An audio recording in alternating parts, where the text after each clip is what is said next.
मैं भी चौकीदार, मैं भी चौकीदार। एक लड़का सुबह उठा अंगड़ाई लेते हुए बोला मैं भी चौकीदार। माँ ने एक थप्पड़ मारा, बोले काय का चौकीदार, बहू रात भर से गायब है।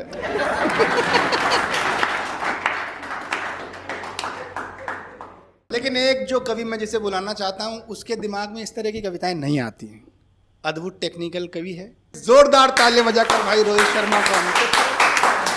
अच्छा, मेरा नाम रोहित शर्मा जरूर है, लेकिन आपको बता दूं मेरा क्रिकेट से कोई लेना देना नहीं। नाम से बड़ा फर्क पड़ता है, इसलिए बताना पड़ता है। एक प्रोग्राम में ऐसे ही हुआ, नाम छप गया रोहित शर्मा परफॉर्मिंग लाइव, हजारों की भीड़ आ गई। सबको लगा कि क्रिकेटर रोहित शर्मा आने वाला है। बाद में मैं स्टेज पर गया, मैंने कहा नमस्ते, मैं हूं हास्य कवि रोहित शर्मा। तो लोगों का चेहरा वैसे ही हो गया जैसे मोदी जी को सुनने आए हो और राहुल गांधी मंच पे आ जाए। और भगवान जी ने फिर भी आपको अच्छी कविताएं सुनाई, आपने अच्छी तालियां बजाई, अच्छे से सुना। मैं अगर आज आपको नहीं भी हंसा पाया, नहीं भी तालियां वालियां बजवा पाए, तो मुझे कोई गुरेज नहीं है, क्योंकि करोड़ों रुपए लेकर के क्रिकेट में रोहित शर्मा कुछ नहीं कर पाता है कई बार।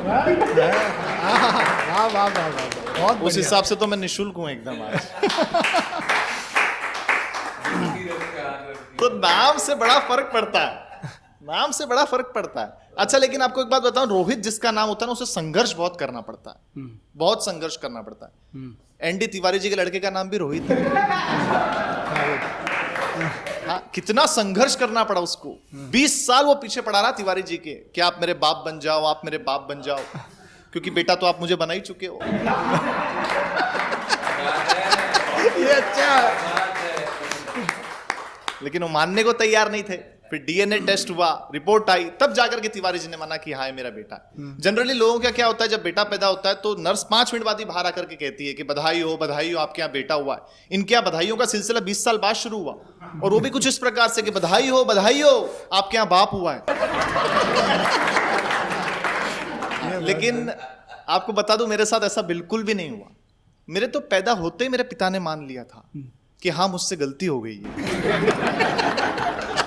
तो नाम से बड़ा फर्क पड़ता है।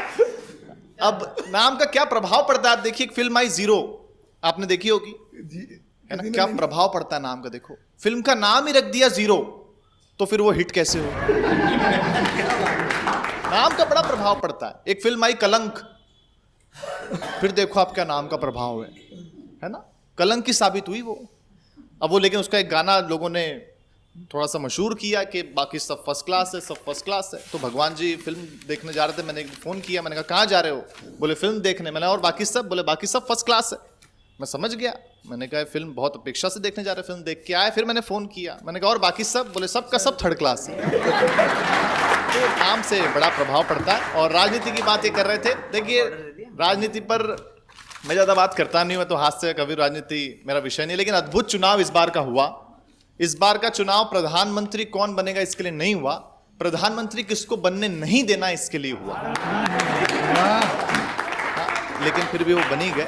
तो अभी अद्भुत चुनाव हुआ इस बार का। प्रधानमंत्री जी, लेकिन सारे लोग प्रधानमंत्री बनने को मर रहे थे, और हमारे प्रधानमंत्री अपने आप को प्रधानमंत्री नहीं कह रहे। वो कह रहे मैं चौकीदार हूं, मैं चौकीदार हूं। व्यंग देखना आप, मैंने विश्व में पहला एक ऐसा चौकीदार देखा है जो Z+ सिक्योरिटी में रहता है। क्या बात है। हाँ, तो चौकीदार हूं। अच्छा, अब उन्होंने चौकीदार किया तो भक्तों ने भी कह दिया मैं भी चौकीदार, मैं भी चौकीदार। एक लड़का सुबह उठा अंगड़ाई लेते हुए बोला मैं भी चौकीदार। माँ ने एक थप्पड़ मारा, बोले काय का चौकीदार, बहू रात भर से गायब है। राजनीति आपको आनंद देती है, आनंद का विषय है ना। अभी चुनाव के दरमियान फिल्म आई मोदी जी पर, कांग्रेस वालों ने हंगामा कर दिया, रिलीज नहीं होने दिया। मैंने पूछा क्यों नहीं रिलीज होने दे रहे हो, बोले क्योंकि इससे चुनाव में भाजपा को बहुत फायदा होगा। मैंने कहा आप भी राहुल गांधी पे बना लो, बोले नहीं। मैंने पूछा क्यों, बोले उससे भी भाजपा को ही फायदा होगा। बहुत सारी रैलियां हुई, मोदी जी ने भी रैली की चुनाव के दरमियान, राहुल जी ने भी रैली की। दोनों के भाषण देने में अंतर था।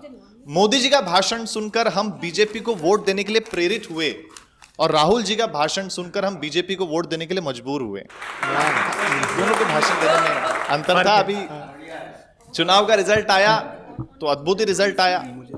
मतलब आप देखो, अमेठी में तो क्या गजब का रिजल्ट आया। अमेठी के लोगों ने तो बरसों पुराना बबूल का पेड़ उखाड़कर तुलसी लगाई।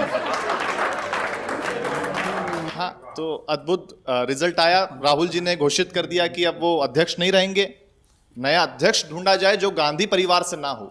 मैंने कांग्रेस के हेड ऑफिस में फोन किया, मैंने कहा मैं आपकी पार्टी का अध्यक्ष बनना चाहता हूं। तो ऑपरेटर ने मुझे चिल्लाया, उसने कहा कि आप बेवकूफ हैं। मैंने पूछा क्या ये अनिवार्य है? तो राजनीति, अपने मन से एक कविता सुन लीजिए व्यंग की, कि एक हमारे मित्र पेंटर राम प्यारे परसों हमारे घर पधारे, बोले रोहित यार 500 रुपए चाहिए उधार। मैंने कहा प्यारे पेंटर, अभी चुनाव में पोस्टर रंगने का भरा था तुमने टेंडर। मैंने कहा प्यारे पेंटर, अभी चुनाव में पोस्टर रंगने का भरा था तुमने टेंडर, उसमें तो पैसे मिले होंगे कई हजार, फिर क्यों चाहिए 500 रुपए उधार? वो बोला हाँ टेंडर तो भरा था, पोस्टर और बैनर भी बनाया था, उसके लिए सारा पैसा घर से ही लगाया था, पर मेरी तो किस्मत ही मारी है, मैंने जिस पार्टी के लिए काम किया वो चुनाव में बुरी तरह हारी। अपन तो रह गए जैसे के तैसे, पार्टी वाले बोलते जब हम ही हार गए तो अब काहे के पैसे, जब हम ही हार गए तो अब काहे के पैसे। तो जमाना बहुत फास्ट फॉरवर्ड होता जा रहा है। जमाना टेस्ट मैच से चले थे, हम लोग 2020 पे आ गए। पहले बहू डरती थी कि पता नहीं कैसी सास मिलेगी, अब सास डरती है कि पता नहीं कैसी बहू मिलेगी। जमाना बहुत तेजी से बढ़ रहा है ना। मतलब एक तो सोशल नेटवर्किंग का जमाना आ गया, हर आदमी डिजिटल हो गया, फेसबुक व्हाट्सएप दिन भर। तो समय के साथ सब कुछ बदल रहा है। एक छोटा सा व्यंग सुना के अपना स्थान लेता हूं।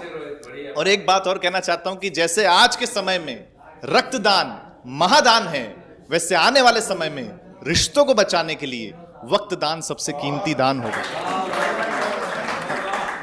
जाते जाते 4 पंक्तियों का व्यंग कि चुनाव हारने के बाद नेताजी की भैंसों ने दूध देना कर दिया बंद। चुनाव हारने के बाद नेताजी की भैंसों ने दूध देना कर दिया बंद। नेता रह गया दंग, पूछा भैंसों से कि दूध क्यों नहीं देती हो? चुनाव हारने के बाद नेताजी की भैंसों ने दूध देना कर दिया बंद। नेता रह गया दंग, पूछा भैंसों से कि दूध क्यों नहीं देती हो?